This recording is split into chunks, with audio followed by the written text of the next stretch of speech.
Hi everyone, we're now at study 34, and today our title is A Community of Christ Followers. And we're going to continue in Acts in chapter 2, verses 42 to 47. I don't know about you, but there's certain days when I open up Spotify on my phone, and all I want to do is listen to a playlist of acoustic covers in the background as I work away on a few things. There's some really good cover songs out there. In fact, I'd say that I've heard some covers that are actually a little bit better than the original. But the idea of a cover song is this: you take the original and you perform it in your own way in order to connect with people at your time in history. There are so many songs that were huge in the 80s and 90s that I wouldn't even know about today if it wasn't for some modern day covers of them. I wasn't alive in the 80s and I was just a kid in the 90s. However, because people have covered songs of that era in their own way in the last 5 to 10 years, well, I find myself really enjoying these songs that I otherwise wouldn't have connected with. I find it even more exciting when people do it with old hymns.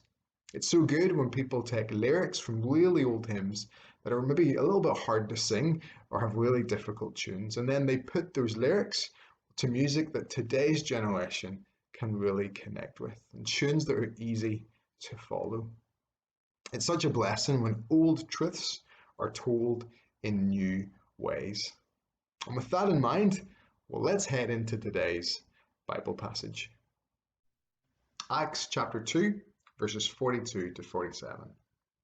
They devoted themselves to the apostles' teaching and to fellowship, to the breaking of bread and to prayer. Everyone was filled with awe at the many wonders and signs performed by the apostles. All the believers were together and had everything in common. They sold property and possessions to give to anyone who had need.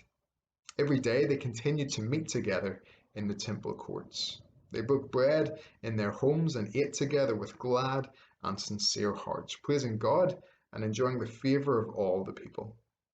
And the Lord added to their number daily those who were being saved. While Jesus was on earth, well, he planted the seed of an idea, and that idea would be a central component to this rapidly growing movement of Christ followers. That idea was the church, a community of believers.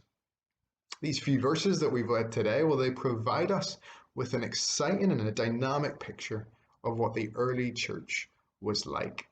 And there's so much that we can learn from the early church, but we shouldn't just try to replicate it. We should take the key values and live them out in a way that helps us to connect with the people in our world and in our communities today. We need to learn from them and then paint our own picture. We need to create a community of Christ followers that can bring hope to today's world. I want to end today with a quote from Bill Hybels. Here's what he says: "Nothing on earth has greater potential to change lives and carry out his kingdom work in your community than your local church.